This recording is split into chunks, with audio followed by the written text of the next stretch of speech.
कहानी sex worker की जिसे दूसरी जिंदगी उसकी बेटी ने दी। जब वो यहाँ लाई गई थी तो 13 साल की बच्ची थी। 21 साल बाद वो यहाँ से भाग निकली तो उसकी वजह उसकी खुद की 9 साल की बच्ची थी। वो भागी क्योंकि वो सम्मान के साथ, सुकून के साथ जीना चाहती थी। ये वो दो चीजें हैं जो 21 साल पहले उससे छीन ली गई थी और फिर कभी वापस नहीं मिली। उसका वजूद मिटा दिया गया। उसकी पहचान के नाम पर उसके नाम एक गाली लिख दी गई। उसे नहीं पता कि उसकी जिस बच्ची के लिए वो जान हथेली पर लेकर भागी है उसका पिता कौन है, लेकिन उसके लिए ये फिलहाल गैर जरूरी सवाल था। उसे चिंता सिर्फ अपनी बेटी के भविष्य की थी। ये कहानी दिल्ली की सबसे बदनाम गली जीबी रोड के एक कोठे से भागी माँ की है। ये कहानी हम उन्हीं के जुबानी सुनेंगे तो शायद इस पीड़ा को महसूस कर सके और समाज में उनके पुनर्वास के लिए कोई स्पेस बनाने की सोच सकें। उस दिन से ज्यादा गर्म दिन कोई दूसरा नहीं था। जैसे किसी ने मेरे गोश्त को भीतर तक झुलसा दिया था। लगा कि जिंदा बच गई हूं तो अब मर जाना चाहिए। धरती से धधकती लपटें तलुओं को जला रही थी। कुछ पल पहले जो नजारा किसी शादी का लग रहा था अब शहद पर भिनभिनाती मक्खियों जैसे नजर आ रहा था। 13 साल की थी मैं जब किसी गर्म तेल की कढ़ाई में तड़पने के लिए छोड़ दी गई थी। कुछ घंटों पहले ब्यूटी पार्लर में हुआ मेकअप अब गालों पर आंसुओं की लकीरें फट गया है। उन लकीरों से मेरा चेहरा कई टुकड़ों में बटा दिख रहा था। नए कपड़े से जैसे किसी मुर्दे की सड़ान आ रही हो। उस कोठे के अंधेरे कमरे में छत पर टंगे पंखे को निहारते मेरी वो रात गुजरी थी। मेरी कहानी ऐसे ही मनहूस दिन से शुरू हुई थी। आज कोठे से भागकर आने के बाद भी खत्म नहीं होती दिख रही। अभी भी मेरे जहन में ऐसे ख्याल आते रहते हैं जैसे कोई मेरा दिल रौंद रहा है। दर्द में तड़पती मैं आंखों के सामने पसर गए अंधेरे में खो जाती हूँ। जब होश आता है तो बेटी को सीने से चिपका लेती हूँ। मैं अपनी 9 साल की बेटी को बचाने की खातिर वहां से भाग निकली हूँ। मैं कर्नाटक के एक शहर में गरीब परिवार में पैदा हुई एक आम लड़की थी। घर में हम 7 भाई बहन थे। पिता मजदूरी करते थे।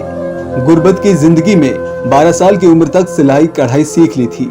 13 साल की उम्र में ख्वाब देखने लगी थी कि मैं सिलाई कढ़ाई करके कमा सकती हूँ। कमा कर अपने घर में पैसा लेकर आऊंगी तो खुशियां हमारे चौखट तक भी जरूर आएगी। हंसमुख, हुनरमंद, खिलडंडी मैं अपने माता पिता की खूबसूरत बेटी थी। गोरा रंग, बड़ी बड़ी आंखें और खुले मन से मिलने के कारण हर कोई मेरी तारीफ करता था। लेकिन बदनसीबी का वो साया जैसे मेरा इंतजार कर रहा था। इसी बदनसीबी ने मेरी मुलाकात एक औरत से करवाई। वो मेरे इलाके में रहती थी। उसने मुझसे इतनी जल्दी बहनापा जोड़ लिया जैसे मुझे सालों से जानती हो। मीठी मीठी बातें, अपनापन मुझे उसके करीब ले आया। उसे मैंने बता डाला कि सिलाई कढ़ाई आती है, मैं आगे भी यही काम करूंगी। एक दिन उसने कहा कि तुम इतने काबिल हो, तुम्हें तो दिल्ली मुंबई में होना चाहिए। वहां तुम्हारे हुनर की कद्र करेंगे लोग और पैसा भी अच्छा खासा कमा लोगी। मेरे जहन में ये बात बैठ गई। मुझे घर से ज्यादा बाहर जाने की इजाजत नहीं थी, फिर भी मैं उस औरत के साथ चुपचाप घर से बिना बताए दिल्ली आ गई। सोचा कि कमाकर घर लौटूंगी तो सब बहुत खुश होंगे। दिल्ली में कढ़ाई सिलाई करूंगी। खैर, वो मुझे ट्रेन से दिल्ली ले आई। यहाँ स्टेशन पहुंचते ही एक दूसरी औरत मिली जिसे उसने अपनी बहन बताया। वो थी शमीना। शमीना हमें स्टेशन लेने आई। मन ही मन में बहुत खुश थी कि अब मेरी किस्मत बदल जाएगी। स्टेशन से सीधे हम शमीना के घर गए। वहाँ रात में ठहरे। उसने मेरी खातिरदारी काफी अच्छे से की थी। फिर अगले दिन अपने साथ वो एक ब्यूटी पार्लर ले गई जहाँ मुझे तैयार किया गया। मुझे लगा कोई पार्टी फंक्शन में ले जाया जा रहा है। मैं अच्छे से तैयार हो गई और नए कपड़े भी पहन लिए। लेकिन वो वहां से तैयार करके मुझे जहां ले गई वो था एक कोठा। बड़ा हॉलनुमा कमरा जहां तमाम सजी सवरी लड़कियां थी। कई कस्टमर थे। मुझे अब भी यही लग रहा था कि शायद कोई शादी का घर है, लेकिन वहीं मेरा भी कस्टमर था कोई। वो मुझे घूर रहा था। शमीना ने मुझे उस हट्टे कट्टे आदमी के साथ जाने को कहा।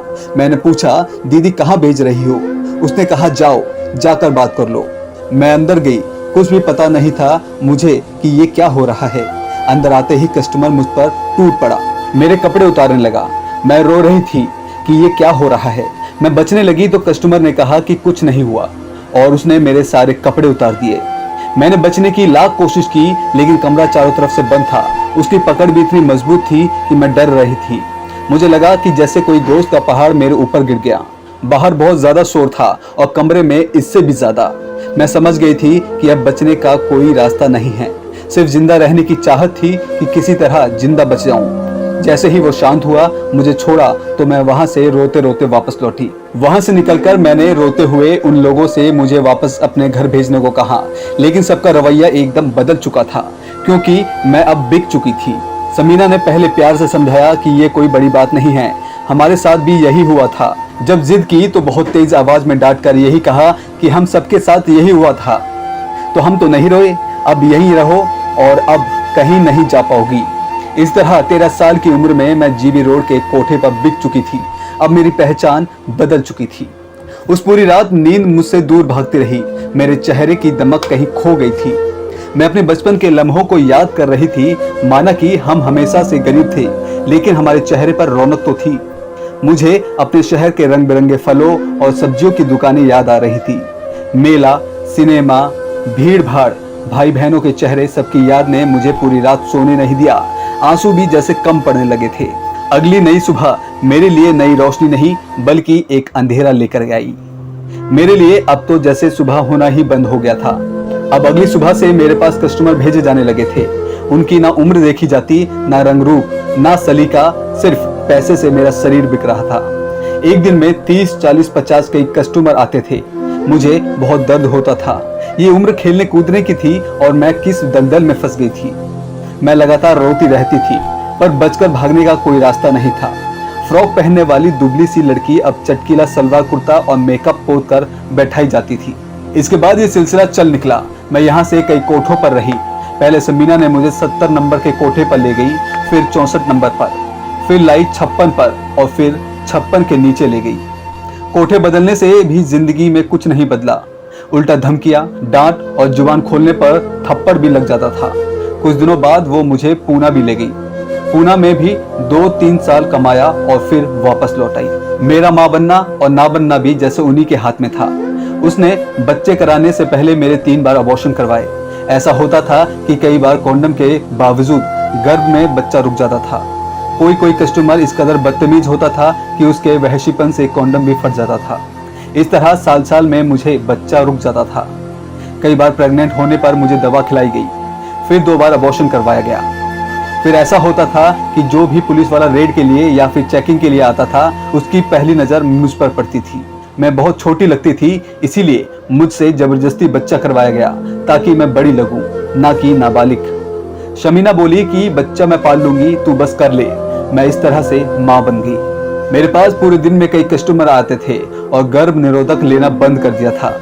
बहुत ही जल्दी मैं प्रेग्नेंट हो गई थी, इसीलिए मुझे पता तक नहीं लगा कि ये किसका बच्चा है। यहाँ की जहन्नुम जिंदगी जब मुझे बहुत परेशान करने लगी तो हमेशा सोचती थी कि आज जाकर समीना से ये कहूंगी, वो कहूंगी, लेकिन इसके सामने जाते ही एकदम डर के मारे चुप हो जाती थी। 1-2 बार पिटने के बाद उसके सामने मेरी बोलने की हिम्मत भी नहीं पड़ती थी। शुरू में जब मैं यहाँ लाई गई थी तो बहुत सारी लड़कियां थी। सबके चेहरे पर एक जैसा भाव था, कोई किसी से ज्यादा बात नहीं करता था। यहाँ एक ही लड़की थी जो मेरा सपोर्ट करती थी। बाद में वो एक कस्टमर के साथ भाग गई। होता ये था कि इस दौर में मेरे हालत बहुत बुरे थे। कभी एक ग्राहक निकला तो दूसरा घुसा, दूसरा निकला तो तीसरा घुसा। मैं खाना भी नहीं खा पाती थी। वो ये सब देखती थी तो मेरी फिक्र करती थी। कैसे बीच बीच में वो एक निवाला मेरे मुंह में दे देती थी। कस्टमर के बीच में अपने पेट तक जैसे तैसे खाना पहुंचा पाती। वैसे तो कोठे में खाने पीने के लिए एक किचन होता था जिसमें भैया लोग होते थे। उस समय तो बहुत सारे भैया लोग थे, लेकिन खाने का वक्त नहीं रहता था। इसी कारण शायद आज मेरी नज़र भी कमजोर हो गई है। मुझे दूर का साफ दिखाई नहीं पड़ता। जब बच्चा हुआ उस दौरान भी मुझे राहत नहीं मिली। बच्चे को दूध पिला रही होती तो समीना आकर कहती कि जाओ, ग्राहक आया है। मैं अपनी कहानी हूबहू तो नहीं बता सकती। कई किरदार तो ऐसे हैं जिनके बारे में जिक्र करने पर मेरी जान पर आफत भी आ जाएगी। उस घुटन के बारे में क्या बताऊं। जब कभी कोठे पर छापा पड़ता था, यूं तो अक्सर पहले ही छापे का पता चल जाता था। कोई ना कोई खबर दे देता था। कोई छोटा सामान है तो उसे हटा दो। कई बार समीना छोटी लड़कियों को बाहर भेज देती थी, लेकिन उनके साथ कोई ना कोई होता था जो साथ जाता था। जो भी साथ जाती वो हमेशा हाथ पकड़ कर रखती थी। टॉयलेट भी जाओ तो हाथ पकड़ कर रखती थी। कहीं भाग नहीं सकते थे। इसके अलावा अचानक छापा पड़ने पर जमीन के नीचे जगह बनी थी जहां लड़कियों को वो लोग छुपा देते थे। हम कितनी ही देर घुटनों के बल झुके बैठे रहते थे। यहाँ सांस लेने तक की जगह नहीं थी। प्यास लगती थी। जमीन के अंदर उस सुरंग में सांस लेने में घुटन होती थी। बेहोश भी हो जाती थी। घुटने मोड़कर कई कई घंटे बैठना सहनशक्ति से बाहर की बात होने लगी थी। वहां कभी महिला आयोग के सदस्य के आने से पहले कह दिया जाता था कि अच्छा अच्छा ही बोलना, कोई खराब नहीं बोलेगा। मैंने वहां से भागने का मन बना लिया था। वजह थी मेरी 9 साल की बेटी जो उसकी बहन के यहाँ पल रही थी। वो अक्सर मेरी बेटी के लिए कहने लगी थी कि तू जितना करती है ना, अब तेरी बेटी को इसी धंधे में डालूंगी, इससे बुरा क्या होगा, ये तो होता ही है। अब मेरे भीतर की माँ एकदम छटपटा गई। मैं दिन रात रोती थी। अपने साथ जो हुआ उसकी कल्पना बेटी के लिए करके ही कांपने लगती थी। अब मुझे इस बात का डर सताने लगा था कि मेरी बच्ची कैसे सेफ रहेगी। तभी मुझे एक रास्ता मिला। मेरा एक कस्टमर आता था जो बहुत अच्छे से बात करता था। मैंने उसे सब बताया, पूरी स्टोरी सुनाई। तो उसने कहा कि इन लोगों से बोलो कि तुम्हें घर भेजे। मेरा बच्चा इसकी बहन के पास था। तो मैंने जाकर कहा कि मेरे बच्चे को देखो, 2 साल हो गए हैं, एक बार मुझे जाने दो, कुछ दिनों बाद लौट कर वापस आ जाऊंगी। इस पर वो पिघल गई और कहा कि ठीक है, 15 दिन में आ जाना। मैं वहां से निकलकर पहले अपने बेटी को लेने पहुंची। वहां से बेटी को लेकर घर जाने का कहा और सीधे दिल्ली महिला आयोग आ गई। यहाँ खुद और बेटी को बचाने की गुहार लगाई। मेरे घर वाले ये सब कुछ नहीं जानते थे। एक बार घर गई तो वो बोले, हमें लगा कि तू मर चुकी है, क्योंकि मैं घर काफी साल बाद गई थी। एक बार तो मुझे पुलिस वाले घर छोड़कर आए थे। घर वालों ने कहा कि हमें लगा कि तुम मर चुकी हो, हमारे घर के राशन कार्ड में भी तुम्हारा नाम नहीं है अब। शायद वो मन ही मन बहुत कुछ समझ रहे थे। उधर वो औरत लालच देकर तो कभी धमका कर बुलाने में लगी थी। उसने कहा कि घर वापस लौट आओ, मैं तेरी अपने पति से ही शादी करवा दूंगी, तू घर में रहना, मेरे बच्चे नहीं होते तो तू कर देना। मैं मजबूर और लालच में आ गई, लेकिन फिर मुझे वापस कोठे पर भेज दिया गया। इससे पहले भी वहां से 1-2 बार भागने का ट्राई किया था। कोई कस्टमर अच्छा मिलता था तो कहता था कि अपनी लाइफ खराब कर रही हो, चलो हमारे साथ। इस पर समीना हम सभी को समझाती थी कि अगर कस्टमर के बहकावे में आ जाओगे, उसके हिसाब से चलोगे तो बाहर ले जाकर बेच दिए जाओगे। वो हमें वीडियो दिखाती थी कि देखो कैसे ले गया और बाहर ले जाकर मारकर फेंक दिया। हम डरते थे क्योंकि हम इतने पढ़े लिखे नहीं थे। कोठे पर मैंने एक गुलाम की तरह जिंदगी जी है। अगर कोई लड़की आती तो हम उसे सपोर्ट नहीं कर सकते। कोई लड़की आती तो हमें डांट दिया जाता था कि तुम्हें क्या मतलब, अपने काम से काम रखो। हमारे कपड़े और दवाई समय पर मिल जाती थी। कपड़े जो वहाँ से बेचने वाले आते थे उन्हीं से लेते। फिर जैसे बीमार हो गए तो दवाई मंगवा कर दे दी जाती थी या फिर अस्पताल ले जाया जाता। कभी बच्चा रुका, अगर 1 महीने का है तो दवा दे देंगे, 5-6 महीने का हो गया है तो अबॉर्शन करा देंगे। सोचिए, 5-6 महीने में तो बच्चे में जान आ जाती है। आज मुझे इस बात की खुशी है कि मेरी बेटी मुझे पहचानती है। वहां से भागकर अभी तो अपनी पहचान छुपा कर रखी रही हूँ। जिस कस्टमर के साथ आई थी वो अभी तो साथ दे रहा है। वो कहता है कि जब से तुम्हारी हेल्प कर रहा हूँ जी भी रोड नहीं जाता। मैं बस इतना चाहती हूँ कि जैसे मेरी लाइफ खराब हुई है और किसी लड़की की ना हो, बल्कि कोठा चलाने वाले की लाइफ खराब हो। वो मेरे बच्चे से धंधा कराने की बात बोली, अबॉर्शन करवाए। ऐसे लोगों को सजा मिलनी चाहिए। अब ये सब बंद होना चाहिए। मैं झाड़ू पोंछा करके अपने बच्चे को पाल लूंगी। अपनी जिंदगी के 21 साल किसी सजा की तरह काटे हैं। अब बची हुई जिंदगी सम्मान सुकून से जीने की कोशिश करती हूँ।